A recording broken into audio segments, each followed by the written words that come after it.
van a ser, ojalá, las sesiones todas de esta forma sea síncrona.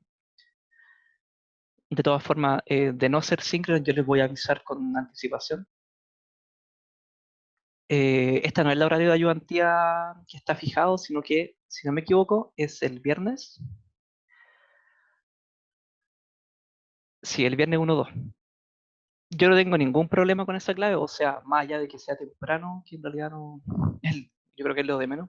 Yo no tengo problemas con esa clave, así que por mí mantenerla. Ahora, si ustedes tienen problemas, o sea, obviamente se puede ver, podemos ver qué hacer, se puede cambiar o por último buscar la peor clave, que también y generalmente se hace buscar la peor clave porque siempre hay gente con choque. Pero de todas formas las clases bueno, las ayudantías van a ser todas grabadas, se van a grabar y se van a subir al aula en este link. Yo prefiero subir la ayudantía a YouTube, no porque yo quiera ser youtuber, sino que porque me parece que es una mejor plataforma para ver videos que subirlo a Drive. O sea, si ustedes quieren ver los videos por el celular, es mucho más cómodo verlo por YouTube que verlo por Drive. De la misma forma, la resolución de las ayudantías las voy a subir a lo que es el OneNote, que también está el link ya en el aula.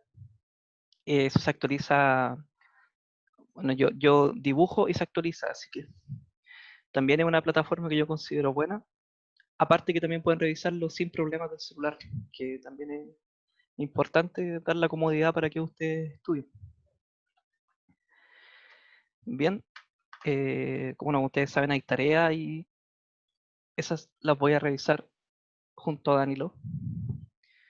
Lo otro que quería comentarles, o sea, antes de comenzar, es que con Danilo estamos preparando un tutorial de FEM, tratando de hacerlo lo más completo posible, revisando el tema de la interfaz, por ejemplo, eh, tratando de detallar la interfaz, cómo construir de manera directa en la interfaz, y también vamos a revisar cómo se construye a partir de MATLAB, que en realidad no es mucho más complicado, pero nunca está de más una ayuda ahí para empezar a utilizar un programa.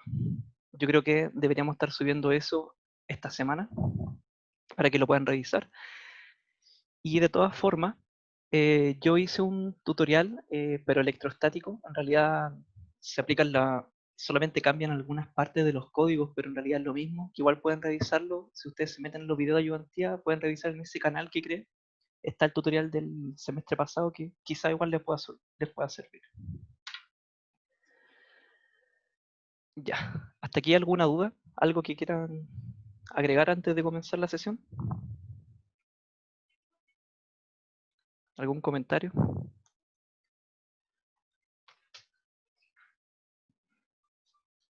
Bien, supongo que no hay. Ya, pues, la primera ayudantía de Convert yo la hago de repaso de campo, por así decirlo. Y esto debido a que el profe sí tiene en su capítulo parte de lo que es la introducción a principios electromagnéticos. Y de hecho, en las pruebas él hacía preguntas con respecto a materias, de hecho, aplicar ecuaciones de Maxwell. Así que nunca está de más repasarlo. Y de esto se va a tratar la primera ayudantía. Está subida por ese caso, así que pueden revisarla si quieren. Yo copié los ejercicios para tenerlo un poco más cómodo en esta aplicación.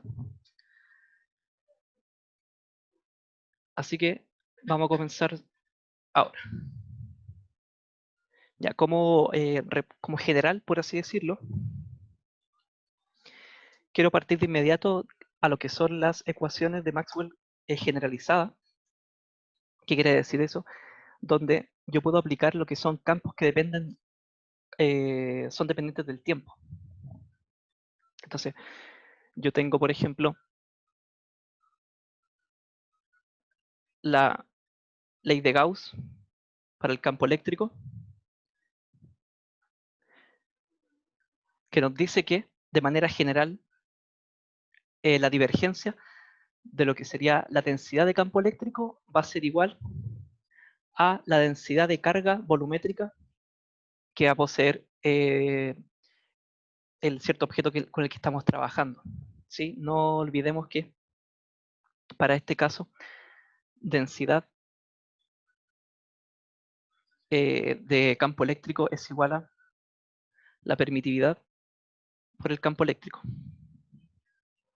¿Sí?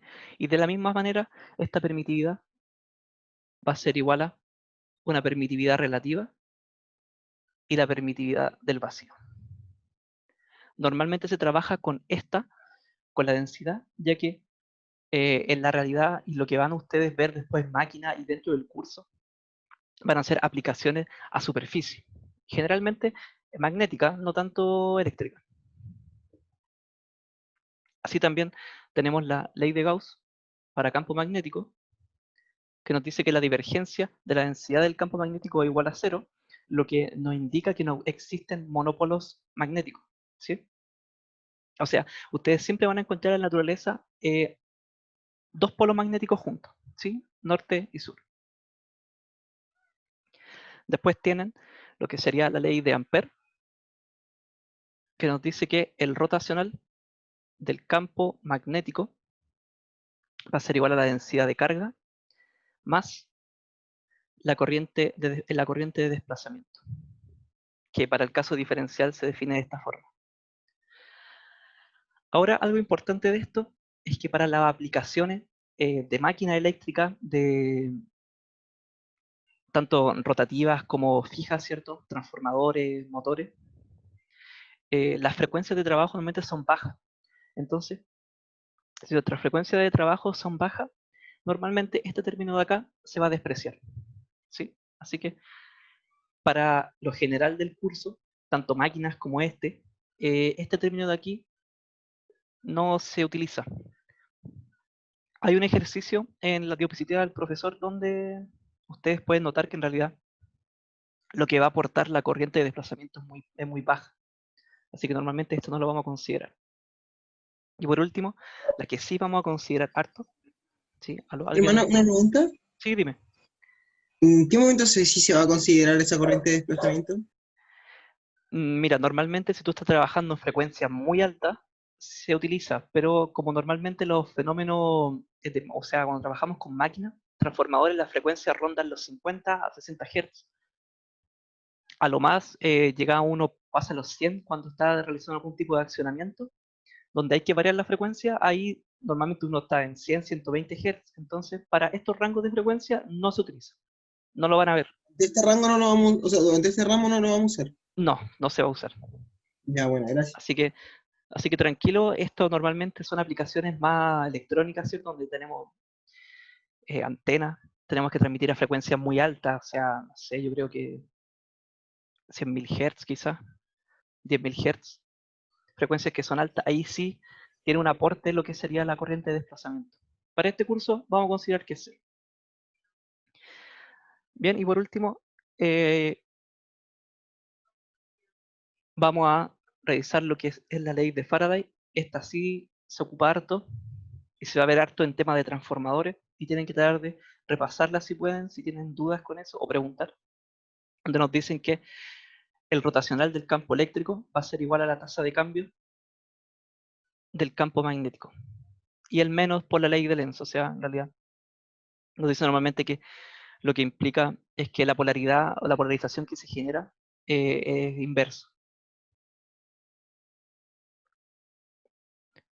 O sea, por así decirlo, lo que nos está diciendo es que si tenemos, por ejemplo, un loop de este estilo, por ejemplo, y está circulando un campo magnético que varía con respecto al tiempo,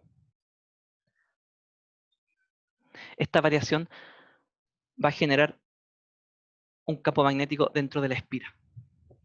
Así de manera general, eso es lo que está provocando. Ahora hay distintas maneras en que se cumpla esto, o sea, siempre tiene que haber algo variando, pero puede darse el caso en que el campo magnético no varía con respecto al tiempo, pero sí la espira tiene movimiento. Y si la espira tiene movimiento, también se va a inducir campo eléctrico. Sí, bueno, otra manera de ver esta misma ley, lo que sería la ley de Faraday, que también seguramente es la que más vamos a aplicar, es que esta es igual a la tensión inducida es igual a la variación del flujo enlazado con respecto al tiempo. ¿Sí? Yo creo que esta es la que más se va a aplicar porque en los transformadores normalmente se utiliza esto. De todas formas, lo van a ver, bueno, se supone que se ve mejor con el profe, así que si tienen dudas me pueden preguntar y si no, chuta, hay alta referencia al respecto. ¿Sí? Aquí solamente voy a agregar que con flujo enlazado me refiero a que esto depende de la cantidad de espiras, por ejemplo, que se tiene. Entonces, el flujo enlazado normalmente es igual a n, el número de espiras, por el flujo magnético. Normalmente, cuando se trabaja con inductores se utiliza esta de acá. Bien, eso, un repaso rápido.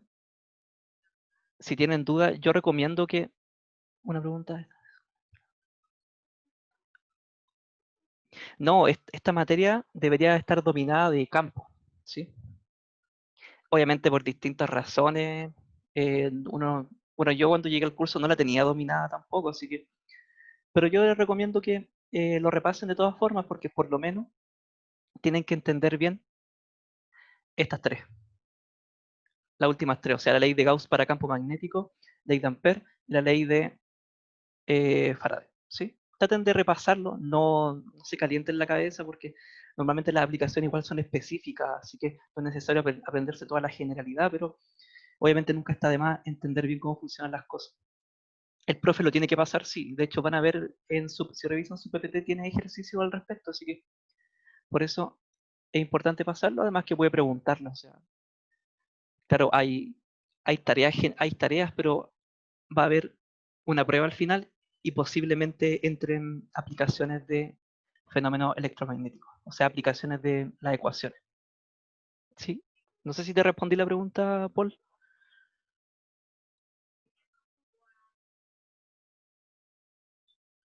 Ya. Repásenlo, no se calienten la cabeza porque normalmente las aplicaciones son relativamente específicas, no tienen que aplicarla en la generalidad. Ya. Si no hay más dudas, vamos a partir con el primer ejercicio. Como les digo, esto es solamente ejercitar lo que se vio en campo. De hecho, los que vieron campo seguramente se acuerdan de este ejercicio. ¿Qué dice entonces?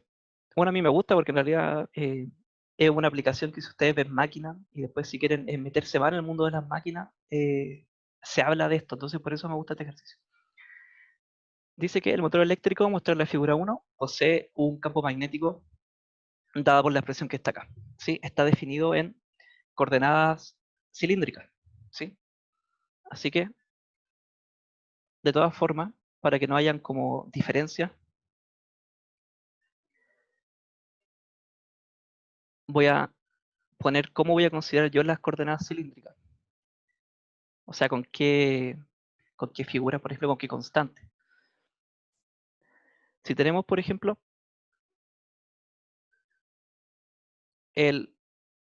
los ejes coordenados Y, X y Z, digamos que tenemos un punto en el espacio que podría estar acá. Así que este punto tiene su proyección en Z, ¿cierto? Y tiene su proyección en X y en Y. Así que también con respecto a X va a tener un cierto ángulo, ¿sí? Así que yo a este ángulo con respecto a X lo voy a utilizar como phi. Y el radio lo voy a denominar ρ, ¿sí? Lo demás ya ustedes lo conocen que sería Z, que en coordenadas cilíndricas es la misma. Así que no hay variación con respecto a eso. Bien, dice, tanto el polo como la armadura están hechos mediante, hay un error ortográfico, pero no importa, mediante un material ferromagnético. La separación entre ambos elementos se denomina entrehierro, o sea, a lo que me refiero es, esperen, déjenme ver cómo puedo hacer zoom, ahí está. Esta parte de acá se denomina entrehierro, que lo van a ver también, que normalmente son espacios donde se deja aire, o sea, se separan las placas, o se van a ver cuando vean circuitos magnéticos, hay separaciones entre los elementos. en esta parte de la máquina solo hay aire y su largo es muy pequeño, ¿sí? O sea, la distancia entre este hierro es muy pequeña. ¿Y por qué digo eso? Para de alguna forma despreciar ese tamaño. Dice, determina el flujo magnético por polo que pasa a través del entrehierro si el largo del polo es D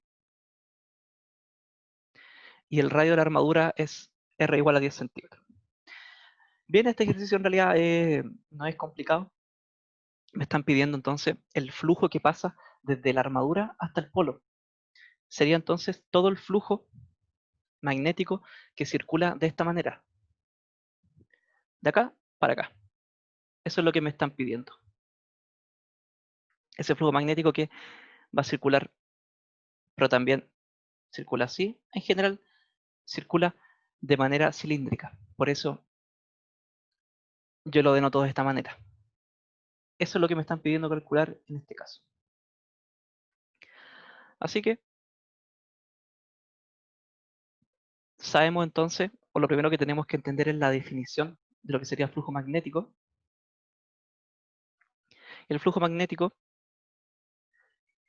se define como la integral de superficie de la densidad de campo magnético por el diferencial de superficie. ¿Sí? Así que para determinar esto simplemente vamos a aplicar esto mismo de acá.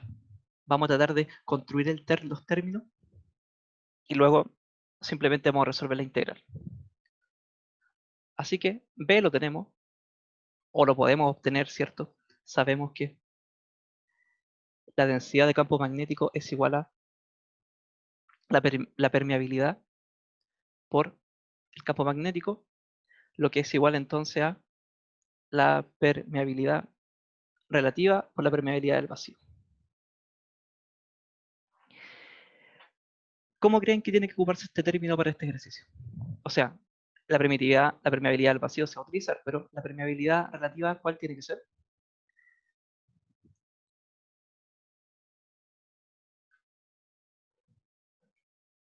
Bien, la del aire. La del aire. Bien, muy bien. Y la permeabilidad relativa del aire es 1. Así que simplemente vamos a aplicar la permeabilidad del vacío por el campo magnético que lo tenemos. Así que lo puedo reemplazar al tiro aquí. Va a ser por 10 elevado a 5 partido en ρ por el seno de 2 veces phi. Y eso sería la primera parte de este producto punto que quiero formar. La segunda es determinar este diferencial de superficie. Si el ejercicio no te especifica, asume. Sí, si no especifica, asume el aire. O sea, o vacío, que en realidad es lo mismo, no se considera que el aire es 1. Ya. Luego, el diferencial de superficie lo determinamos con respecto a la cara donde estamos trabajando. Como esto es coordenada cilíndrica, acá vamos a tener que analizar, a ver, la componente que es radial a la armadura. Imaginen entonces que la armadura es el modelo de nuestro cilindro. A ver si puedo dibujarlo, no le aseguro que me quede muy bien.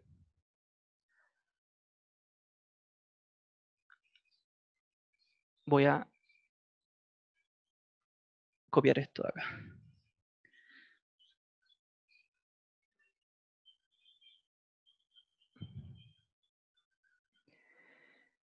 Bien.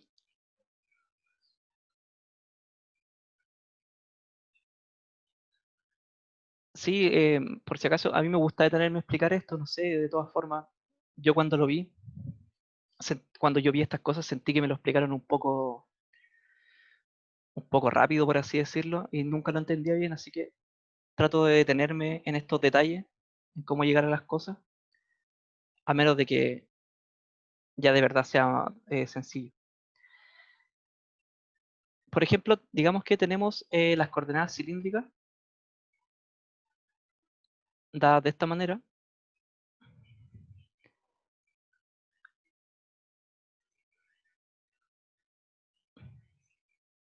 Tenemos, por ejemplo, esto de aquí que me está marcando en realidad como son las coordenadas cilíndricas. Entonces, digamos que yo quiero analizar un diferencial de volumen para ver en realidad cómo son los diferenciales de superficie. Entonces, por ejemplo, voy a tener acá esta parte de acá. Esta es, por así decirlo, la cara del cilindro. Y aquí tengo una proyección hacia atrás.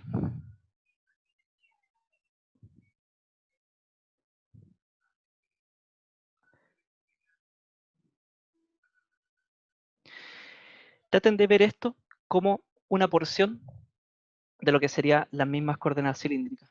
Si hay alguna duda, por favor, háganla ya. No se queden con las dudas. Entonces, por ejemplo, yo voy a decir que este diferencial de acá, que en realidad, si se dan cuenta, es un diferencial que está con respecto al radio.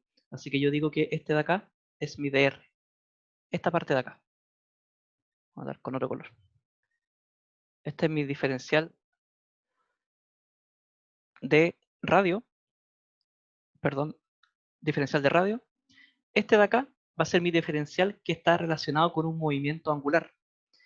Por así decirlo, un arco. Así que yo lo defino como phi, ¿cierto?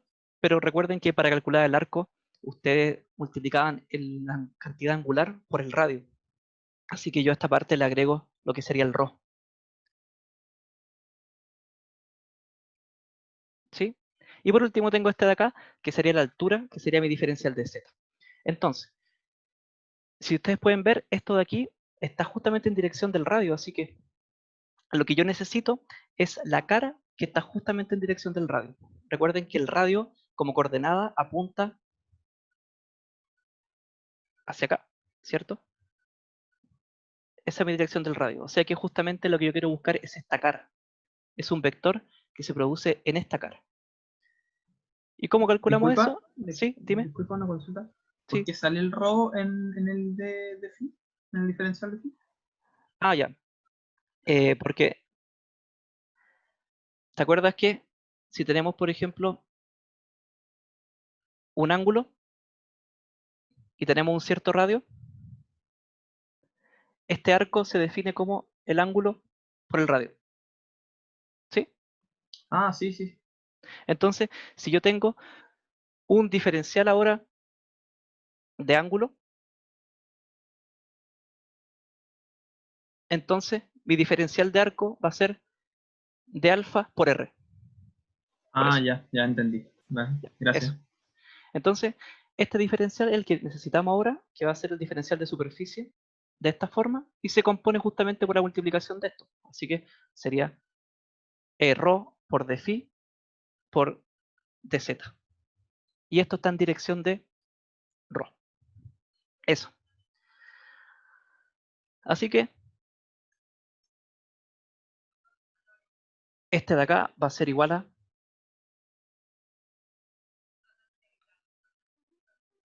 O esperen, algo pasó. Perdón. Perdón que no está escribiendo, no sé por qué. Ya. Ahí sí debe funcionar. Entonces, este diferencial de superficie que necesitamos para este caso es este de acá, que va a ser ρ de phi de z. Y esto está en dirección de ρ. Y así que no nos alarguemos más. Esto de acá lo voy a reemplazar todo en la integral. Pero esto era el flujo. Entonces el flujo va a ser igual a la integral, ¿cierto?, de superficie de b por ds. Y esto va a ser igual a la integral doble del producto punto. Fíjense que esto es un producto punto, pero justamente este es ρ y el campo es ρ. Así que se puede aplicar sin ningún problema al producto punto.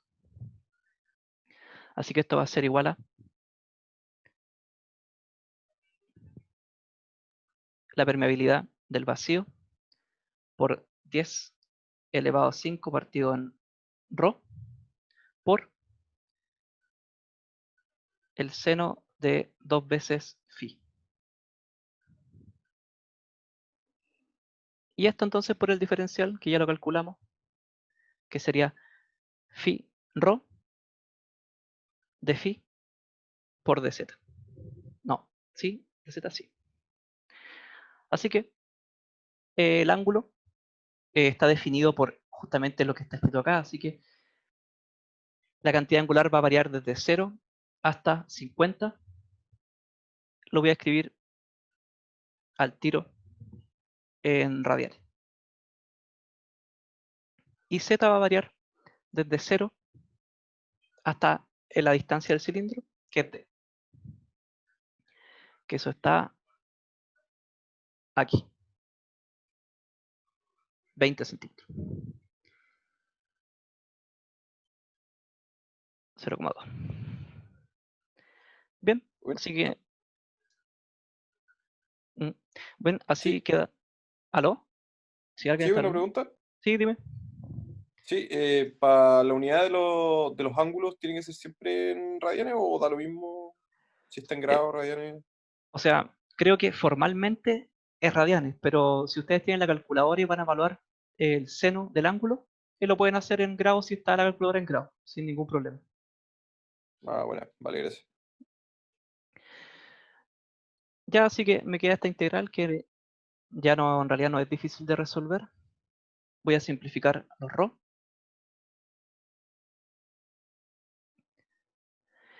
Si se fijan, no hay ningún elemento dentro de acá que dependa de z, así que voy a evaluar de inmediato la integral de z y voy a sacar todas las que son constantes, que sería la permeabilidad del vacío. Voy a sacar el 10 elevado a 5 y voy a evaluar z de inmediato, que sería z de 0 a 0,2. Y me queda solamente la integral de seno de 2 phi con respecto a phi. Bien, esto va a ser la permeabilidad del vacío, 10 elevado a 5, 0,2, por la integral de esto es menos coseno de 2 veces el ángulo partido en 2. Voy a sacar el tiro del 2. No creo que haya problemas con eso. Oye, consulta, ¿el Sí, Z dime. de dónde te salió? ¿Cómo? ¿El Z de dónde salió? O... Ah, lo que pasa es que eh, si te fijas en esta expresión de acá, no hay nada que dependa de z, así que yo puedo evaluar la integral de z aparte, que sería evaluar 1 por dz, ya que no hay ningún parámetro que dependa de z. Así que yo puedo evaluar esta integral aparte. ¿Y cuál es la integral de esto? Ah, ya lo hablaste de 0 a 2. Ah, ya está bien. Sí, y la integral de esto es z de 0 a 2. Sí, está bien. Eso.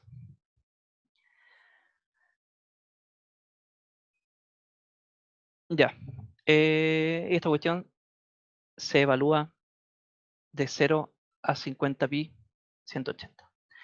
No me voy a detener más en esta parte de acá, aquí simplemente hay que evaluarlo. El resultado aproximado va a ser 0,01474 unidad Webers. Bien, ¿hay alguna duda con el ejercicio? Aprovechen de ahora de hacerla, si no, pasamos. No. ¿Fernando? No hay ninguna duda. Ah, ya. ¿Hasta cuántos decimales prudente trabajar? Es una buena pregunta. Yo creo que 4. Bueno, depende. Lo que pasa es que en lo que ustedes las cosas que van a ver ahora, normalmente van a ver flujos que van a rondar en los 10, a veces los 10 elevado a la menos 3, 10 elevado a la menos 4. No sé si haya un estándar, creo que el profe tampoco lo dice. No sé, por ejemplo, para este caso, esto pudo de más haber sido, por ejemplo, un 1,47 por 10 elevado a la menos 2. Y con eso yo creo que la respuesta estaría correcta. Para un ejercicio, ¿cierto? O una prueba. ¿Sí? ¿Te respondo? pongámosle que unos 3, 4 decimales. Con eso ya es prudente, ya no creo que haya errores en el ejercicio. Ahora, depende de la aplicación, pero yo creo que en ese caso está bien. Ya. ¿Hay alguna otra duda? Porque si no, vamos a continuar. Terminando el tiempo, vamos a volver al mismo link, ¿ya? Yo voy a ingresar de inmediato cuando termine la sesión.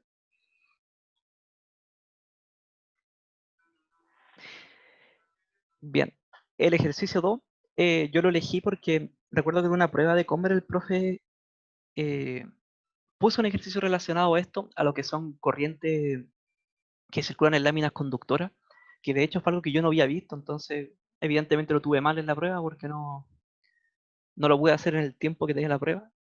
Y en realidad yo no había visto lo que eran corrientes superficiales. Así que tenemos que una lámina conductora, en una lámina conductora circula una densidad de corriente superficial K.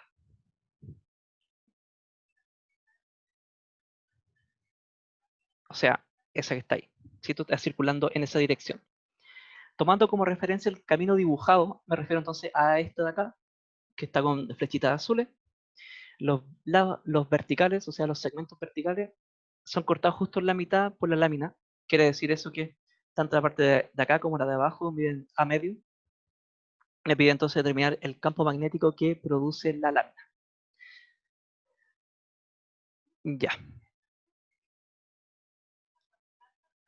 Entonces, para poder determinar esto, primero hay que saber lo que sería la definición o cómo calcular la corriente que está circulando por acá. Hay una definición general para el cálculo de la corriente dada una densidad de corriente superficial, que es la siguiente. La corriente encerrada por la lámina va a ser igual a la integral de línea de la densidad de corriente superficial, por el producto cruz de la densidad de corriente superficial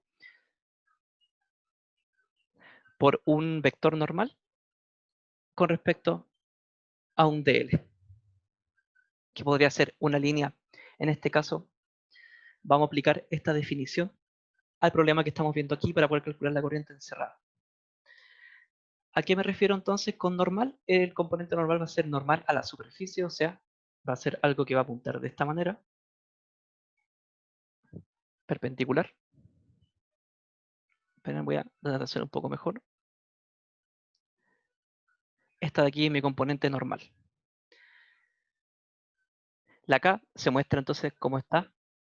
Consideren que, me faltó en realidad especificarlo, pero consideren que justamente como está viajando en la densidad de corriente superficial es paralela a este borde y a este borde, ¿ya? Y tengo que integrarlo con respecto a esta línea de acá, o sea, mi integral de línea va a estar dado por esta línea que yo tengo dibujada acá, ¿sí? Esa va a ser la parte donde yo integre. Entonces, primero conviene definir un sistema de coordenadas. Yo creo que para este caso lo sencillo sería decir que tengo ese eje hacia allá, este de acá, que va a ser paralelo justamente a la lámina, y voy a tener este otro de acá, que este de acá es paralelo justamente a esta línea donde tengo que calcular. Este va a ser mi Z, este va a ser mi Y, y este va a ser mi X. Bien, entonces, dado esto, y como les dije, en realidad me faltó escribirlo, pero considerémoslo, yo tengo que mi K, o sea, mi densidad de corriente superficial, tiene componente solamente en I, o sea, solamente viaja en I. Y con esto ya podemos entonces empezar a aplicar lo que sería esta integral de acá. Voy a tratar de no tomar tanto tiempo en esto, aunque igual tenemos tiempo. Oye, consulta. Sí, dime. La referencia que tú pusiste fue porque porque a ti te ocurrió la referencia. No no se me ocurrió, o sea, la elegí porque la idea es llegar a un punto y no quiero confundir con eso. Entonces, si yo tomaba otra referencia, puede que se pueda confundir, siendo que no es necesario, que es lo mismo. No sé si me entiendo. No, la elegí porque eh, creo que es la mejor forma de explicar o llegar a un punto con respecto a las corrientes superficiales. Pero en realidad puede ser cualquiera. Ustedes pueden haber puesto X para acá, Y para acá o Z para acá. En realidad pudo haber sido cualquiera. Esta la elegí particularmente para poder explicar algo sobre las corrientes superficiales. Eso. ¿Respondí tu pregunta? Sí, vale. Ya, pero para que quede como claro, en realidad pudieron haber elegido cualquier referencia, en eso da lo mismo. Disculpa, ¿por qué ¿Sí? K va en dirección Y? Eh, buena pregunta. Lo que pasa, me faltó escribirlo en el enunciado, pero consideremos que K, o sea, el vector K, el campo vectorial K, está viajando justamente paralelo a este borde de la lámina. ¿Sí? Ah, ya, ya, Y ya, como es perfecto. paralelo, yo defino este eje Y también paralelo al borde de la lámina. ¿Sí? Por ende, me queda solamente que K tiene componente en Y. Eso. Gracias. Ya. Ya, pues entonces, ¿qué podemos revisar ahora? ¿Qué es lo que primero tenemos que hacer? El producto cruz. Tengo que K, producto cruz, de, de este vector normal. Es por conveniencia.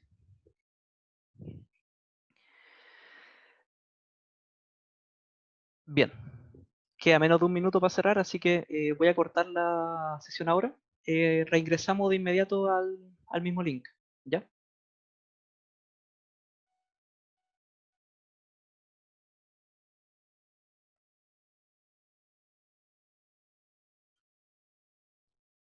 Ya. Entonces tengo este producto cruz entre K, ¿cierto? Y la componente normal al plano. Apliquemos la definición de producto cruz. Tengo eje X y Z. Luego, K solamente tiene componente en Y, así que este es 0 y Z. Luego, este de acá, o sea, el vector normal, solamente tiene componente en Z, 0, 0. Y como solamente tiene componente en Z, esa componente en Z vale 1, ya que es un vector unitario. Así que, si ustedes analizan, entonces aplicarle el determinante de la matriz, van a tener que, con respecto a la componente en X, esto va a ser K por 1. KI por 1. Ok, igual a KI. Todas las demás componentes van a ser 0. ¿Sí? Si ustedes cruzan acá, este por este, menos este por este va a ser 0. Lo mismo que con el eje Z, con respecto a la coordenada en Z.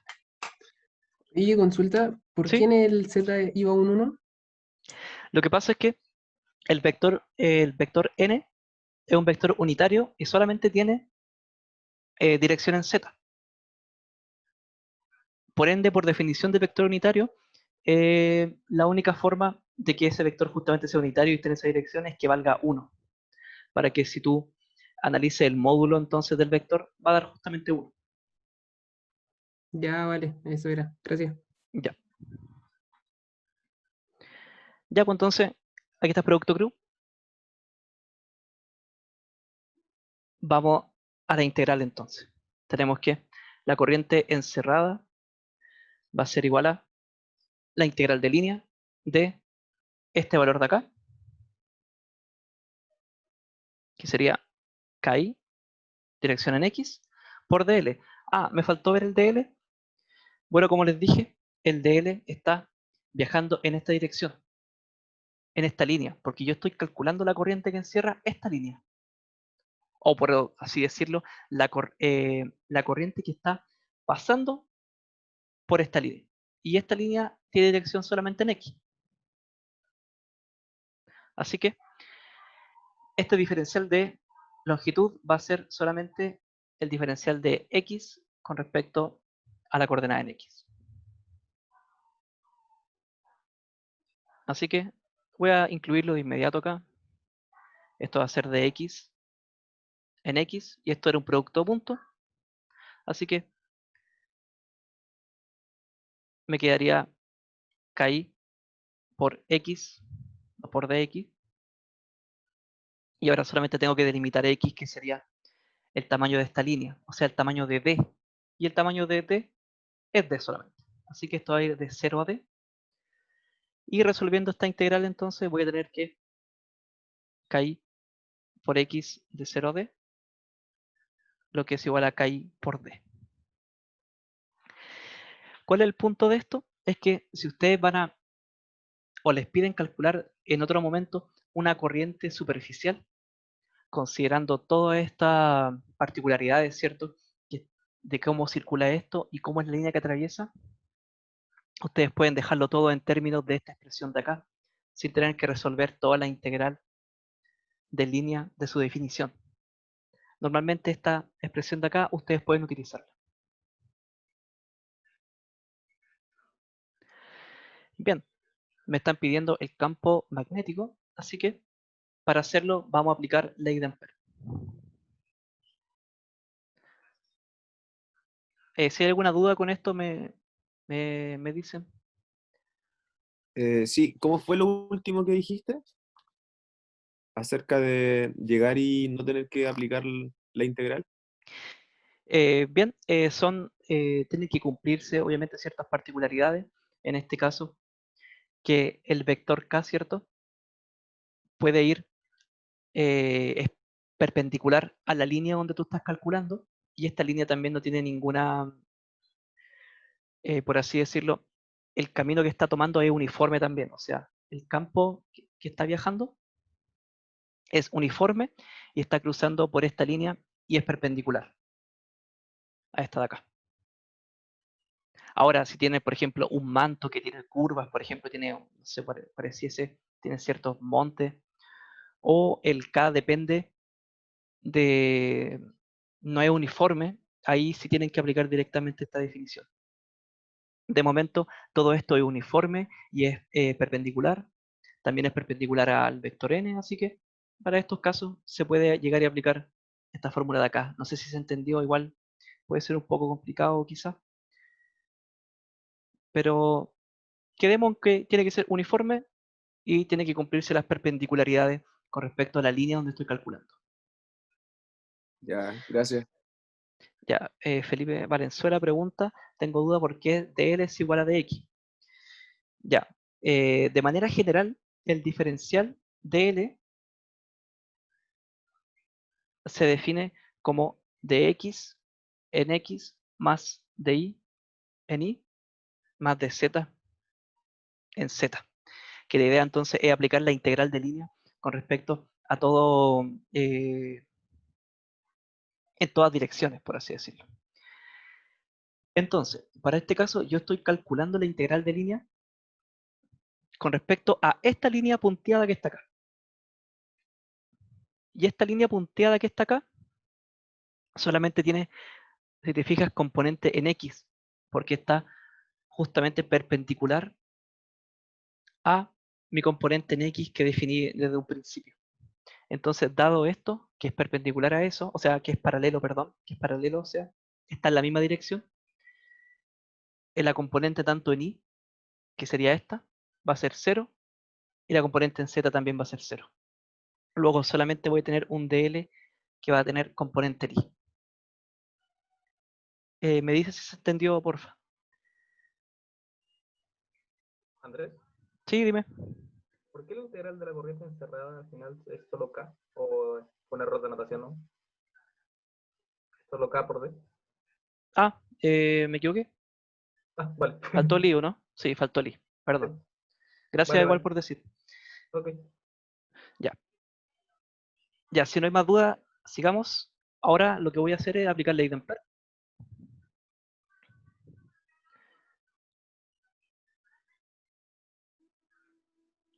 La ley de Ampère, entonces, en su forma integral,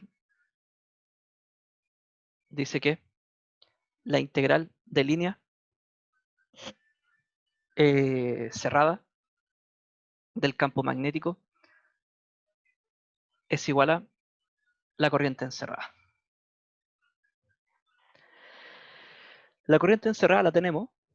Lo que tenemos que hacer entonces ahora es poder analizar cada uno de estos lazos que tengo acá. O sea, cada uno de los caminos de la integral. Me esperan un poco, tengo que revisar algo.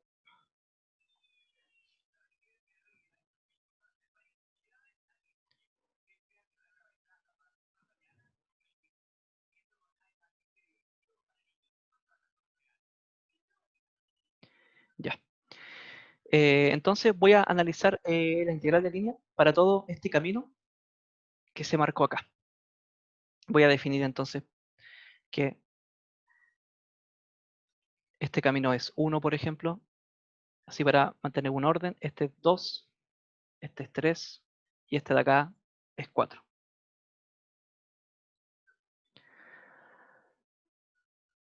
Así, lo que sería esta parte de la integral, sabemos que va a ser igual a dl1 más L2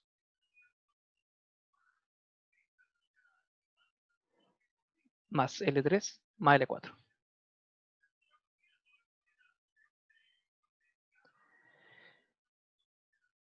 Vamos a tratar de ver esto rápido igual.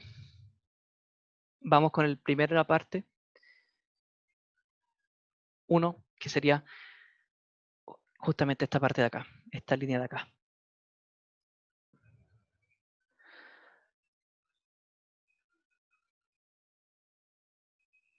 Así que para este caso de acá, tengo mi h, ¿cierto? Por dl, y esto tengo que integrarlo con respecto a L1.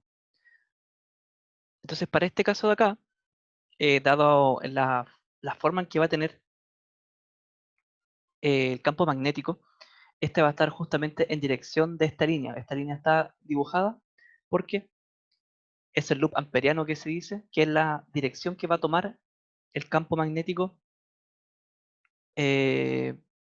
cuando tengamos entonces la expresión lista. Así que para este caso de acá,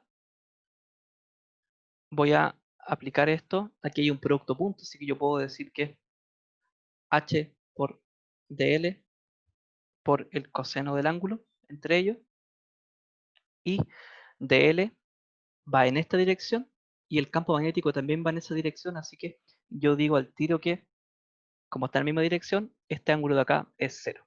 Así que el coseno es 1. Voy a tener entonces la integral de h y de l desde 0 hasta el tamaño de esto, que es d. H puede salir entonces de acá, y la integral de esto de acá va a ser L evaluado de 0 a D, lo que va a ser igual a H por D. El siguiente tramo, que va a ser el de acá,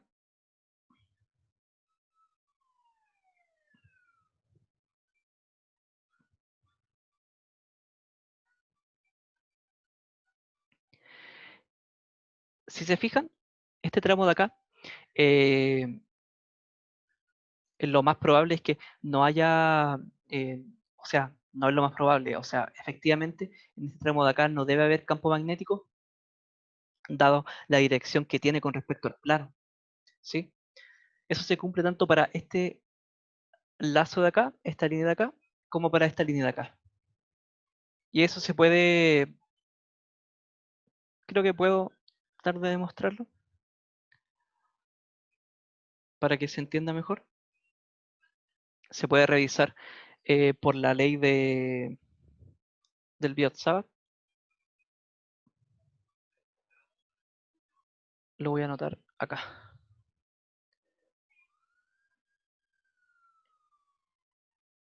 La idea no es pararme en esto, pero veamos dH y dl con respecto a un vector normal de R partido en 4pi R.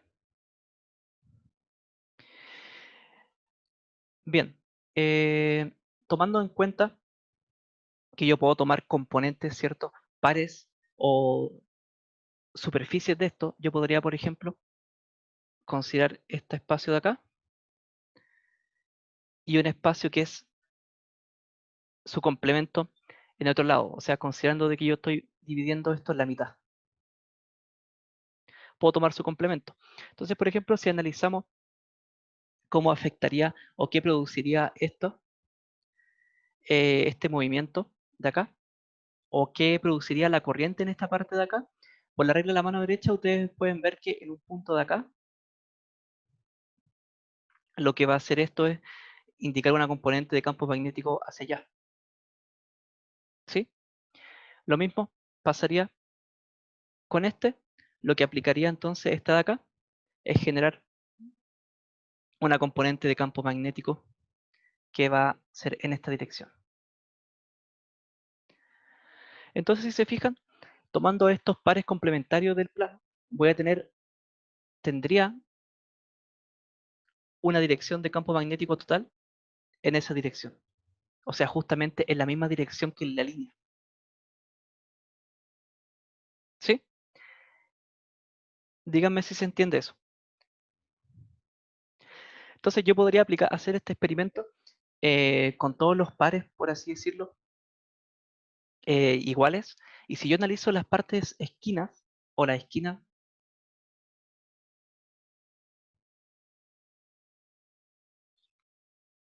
este de acá, por así decirlo, tomando el camino como referencia, difícilmente va a entregar una componente en esta misma dirección de esto de acá, sino que lo que va a generar esto es una componente en esa dirección. ¿Sí? No, esperen. Sí, perdón, me enredé un poco acá. Dejen acordarme cómo esto.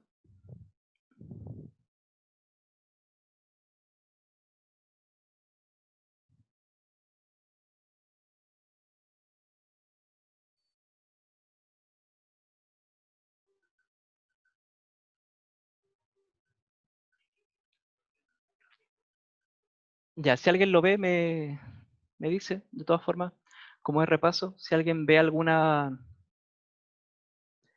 la explicación de esto, me lo puede aportar.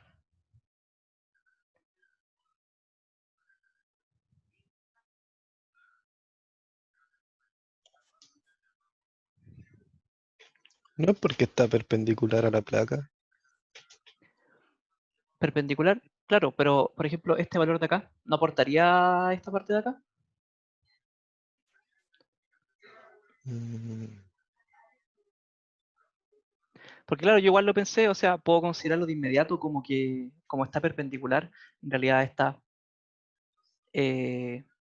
parte de aquí, aportaría. pero la otra parte aportaría otro diferencial.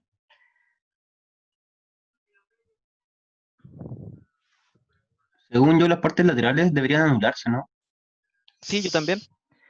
Sí, yo creo lo Creo que sí mismo. se anulan. La pregunta es ¿por qué? No sé, yo también creo que se anulan, pero ¿por qué? A ver, ¿cómo lo puedo ver? DXDL.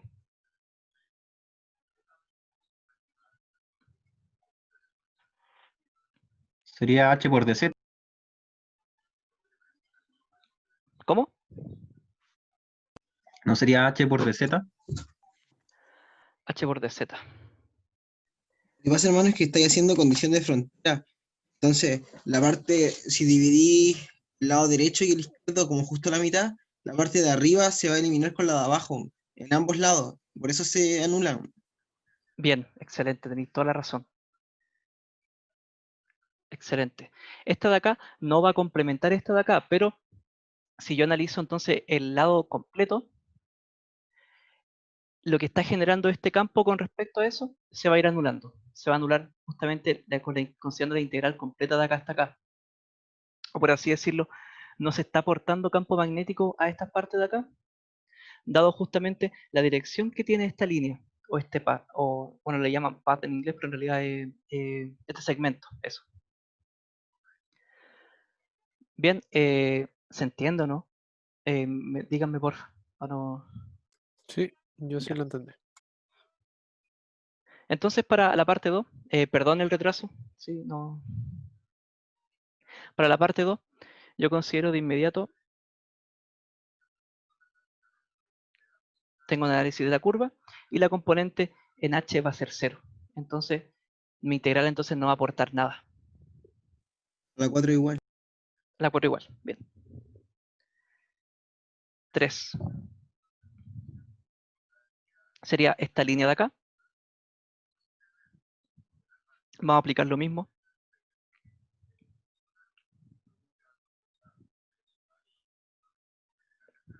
El HL por el DL. Entonces, para este caso de acá, si se fijan, el campo magnético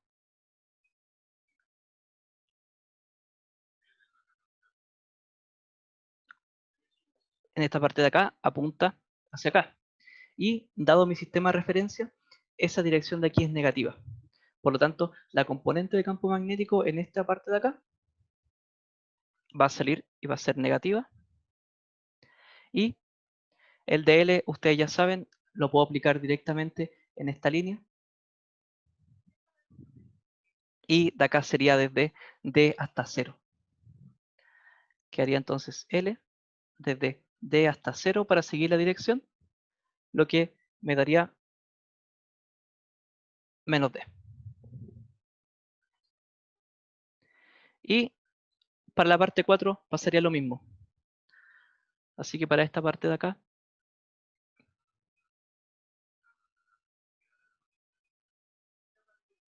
tengo que HDL va a ser igual a 0. Por lo tanto, tomando la suma total de esto de acá, la integral de línea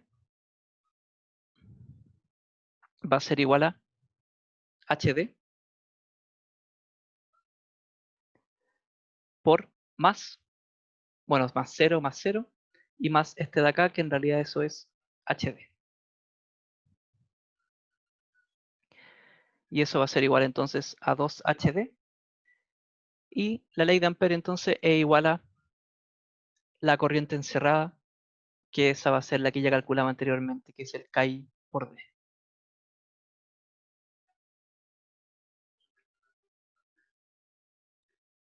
Así que esto va a implicar que 2HD sea igual a KI por D.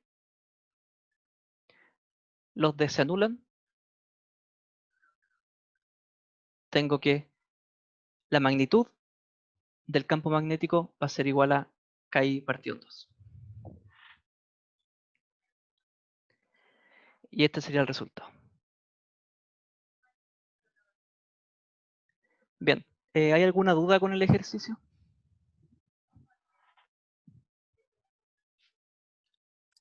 No, no. Ya. Gracias a lo que ayudaron a responder eso y perdón por el vacío, por la laguna mental.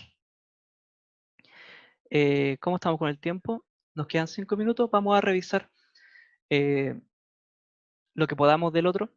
No sé si alcanza a revisarlo entero, pero vamos a revisar lo que podamos. Bien. Dice que el bucle de la figura 3, o sea, esto de acá, que quizás no se vea muy bien, pero lo que está haciendo es rotar con respecto a este eje. Está dentro de un campo magnético que es uniforme, dada este valor de acá.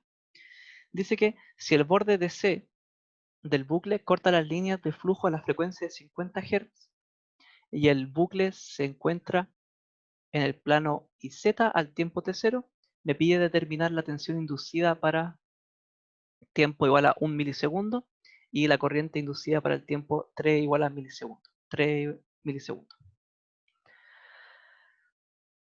Bien, para este caso de acá, se aplica lo que sería una variante de la ley de Faraday, que sería para el caso donde yo tengo un campo magnético que no varía con respecto al tiempo y tengo el bucle que sí está moviéndose, este sí está variando, está girando. Por lo tanto, esa expresión no es difícil de determinarla. Así que yo tengo, por ejemplo, la definición normal de esto, o que la tensión inducida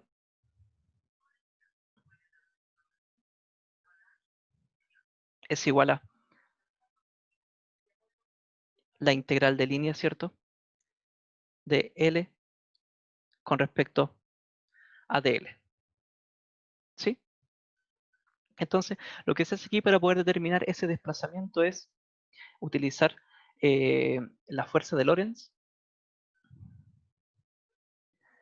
lo cual nos dice que la fuerza de Lorentz es igual a Q por el producto cruz de la velocidad de cierta partícula, puede ser, por ejemplo, con respecto por el campo magnético. Entonces, recordemos que el campo magnético se define como la fuerza de Coulomb por unidad de carga magnética, por unidad de carga eléctrica. Y si yo reemplazo entonces la fuerza acá, voy a obtener el B cruz B. Y ahora si yo reemplazo este término de acá en el término de acá, tengo la tensión inducida con respecto a un segmento, que puede ser, claro, puede ser un segmento porque al segmento llega la integral de línea, con respecto al campo magnético, que en este caso no varía con respecto al tiempo. Así que vamos a aplicar esta de acá para poder determinar la tensión inducida en primera instancia y después vamos a ver cómo calcular la corriente.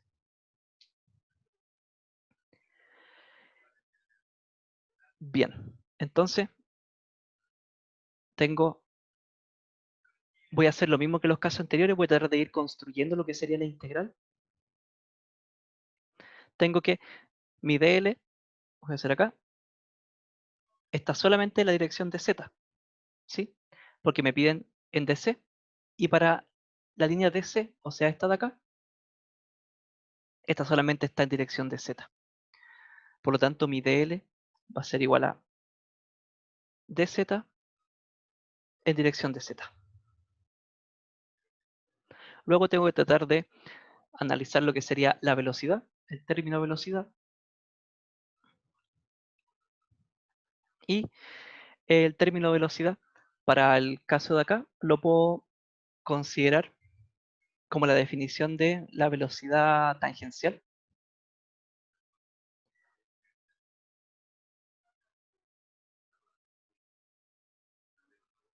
Puedo decir entonces que esta línea que se está moviendo con respecto a este centro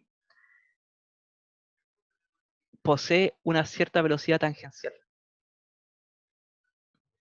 ¿Sí? O sea que es tangente a esta línea acá. Este es el radio, por así decirlo. Y esta de aquí sería tangente, la velocidad de todo este segmento, que es la misma, es tangente con respecto al radio. Así que para este caso de acá, el dl, que es un arco, como ya lo vimos anteriormente, el arco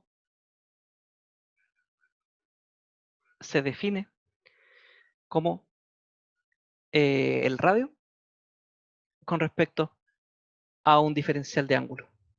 Que entonces estaríamos dejando la velocidad tangencial con respecto a la velocidad angular. Así que yo voy a utilizar este de acá para poder realizarlo. Voy a tener entonces que la velocidad va a ser igual a el ρ por d phi dt. Y como es tangencial, y la estoy definiendo con respecto a radio, ¿cierto? La puedo definir con respecto al ángulo, así que yo voy a trabajar utilizando coordenadas cilíndricas y la coordenada que es justamente tangencial al radio es la coordenada angular. Así que lo dejo con respecto al ángulo. Estamos en el tiempo. ¿Me dicen ustedes si trato de terminar? Por lo menos cuenta la expresión. Ya, démosle nomás, si igual Dale, ¿no? no queda tanto. Ya, así que esta expresión de acá, que es la velocidad angular, yo la puedo dejar con respecto a la velocidad angular, que sería omega. Y ahí está. Por último, tengo que dejar mi campo magnético con respecto a coordenadas cilíndricas. Así que eso es sencillo. Esto es 50. Está en coordenadas rectangulares para poder pasarla a cilíndricas. Simplemente tengo que multiplicar o considerar la multiplicación con un coseno de phi en dirección de ρ menos seno de phi en dirección del ángulo. Así que teniendo esto ya puedo reemplazar o puedo empezar a desarrollar lo que sería la integral. Es conveniente antes, eso sí, realizar el producto cruz.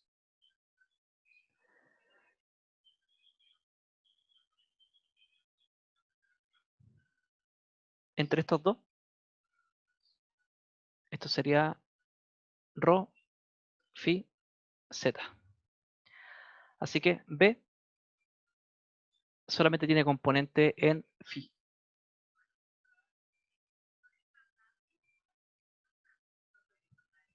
Y este de acá tiene componente 50 por coseno de phi. Esperen, voy a tratar de hacer un poco más grande.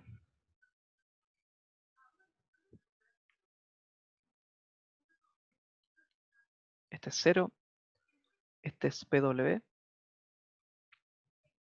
Este es 50 por coseno de phi. Y este es menos 50 por seno de phi. Ahí sí. Así que este es 0. Con respecto a ρ, si aplico, entonces el determinante me va a dar 0 con respecto a phi. Lo mismo va a dar 0. Y con respecto a z, es este por este, 0, menos este por este. Así que para z sí vamos a tener componente que va a ser 50 por ρ por w por coseno de phi. ¿Una pregunta? Sí, dime. Seguro que en el cruz va ρ, ángulo y z y no va un, un, un phi al lado Sí. del... Lo que pasa es que esta aplicación de matriz es general para coordenadas ortogonales. No se incluye, por ejemplo, eso por ejemplo pasa cuando tú calculáis los gradientes, calculáis las divergencias. Ahí sí se incluyen esos parámetros, pero que vienen de un procedimiento que es distinto, que es aplicar estas Divergencia, ¿no? derivadas parciales, sí, que son de mayor grado.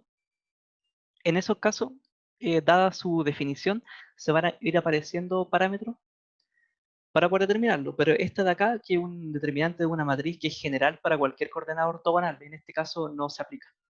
Lo mismo para coordenadas cilíndricas. El tema es que como son coordenadas ortogonales, se pueden aplicar de inmediato. Bien, hermano, gracias. Oye, la componente Z no es negativa. ¿Me falta el menos? Sí. Bien, gracias. Bien, así que Z va a ser 50 por W por coseno de phi. Y esto es Z. Bien, ahora sí puedo calcular mi tensión. voy a reemplazar directamente esto. Va a ser menos 50 rho omega coseno de phi. Y esto por la componente de z, que es esta de acá.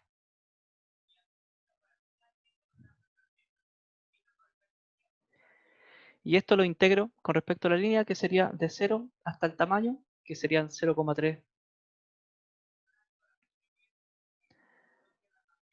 0,03 porque es centímetro. Entonces, de aquí no hay nada que dependa de z, así que voy a sacar todo.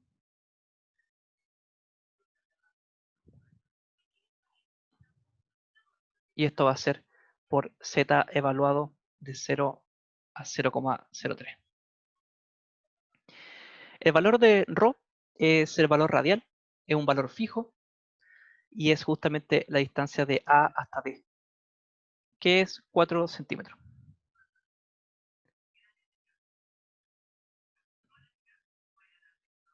(0,04 por 0,03) y W es 2pi, la frecuencia que la daban 50 Hz.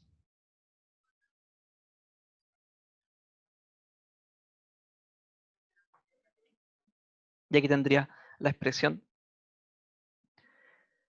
que aproximadamente va a dar menos 6pi coseno de phi. Y esto, dadas las unidades con las que trabajamos, va a quedar en milivolts. Ahora, para poder, en realidad todo el ejercicio está con respecto al tiempo, así que necesito dejar esto de aquí con respecto al tiempo, y eso puedo usarlo o hacerlo, dada la definición de velocidad angular. Yo tengo que la velocidad angular es igual a diferencial de phi con respecto al tiempo. Esto de aquí es en realidad es una, el z no negativo. Ah, si no lo había visto, perdón, Roland. Esto de aquí es una ecuación diferencial sencilla. Sí, basta con integrar con respecto al tiempo. Por lo cual obtendríamos que phi es igual a wt más una constante. ¿Sí? Y para poder determinar esta constante, bueno, no está de más decir que este phi depende del tiempo, ya que lo estoy integrando con respecto al tiempo. Wt más c. Y tengo que determinar esa constante. Y para hacer eso, ocupo lo que me dicen acá. Dice que el bucle se encuentra en el plano iz al tiempo t0. O sea que cuando el bucle se encuentra justamente acá, iz, o sea, aquí me equivoqué, perdón, esto tuvo que haber sido x. Cuando se ocupe el bucle, cuando esté el bucle justamente acá, va a estar a 90 grados con respecto a la referencia. Así que apliquemos eso. Cuando t es igual a 0, esto es w por 0 más c, y esto entonces va a estar en la posición angular de 90 grados, que sería pi medio. Por lo tanto, c es igual a pi medio, que sería lo que yo puedo reemplazar acá. Wt más pi medio. Voy a subirlo. Así que, dada la relación que encuentro acá, tengo que mi tensión inducida va a ser igual a menos 6pi por coseno de Wt más pi partido en 2, que sería reemplazar solamente el phi que ya estaba acá. Sí, para los que entraron ahora, voy a terminar rápido porque tengo reunión ahora, me están esperando, así que aquí lo que pueden hacer para que quede un poco más sencilla la expresión es igualarlo a seno de Wt, que sería lo mismo. Y el W es igual a 2pi por 50. Entonces aquí, con esta expresión, ustedes pueden determinar la tensión con respecto al tiempo que nos están pidiendo. Entonces, por ejemplo, aquí me piden para 1 milisegundo. Lo voy a escribir rápidamente.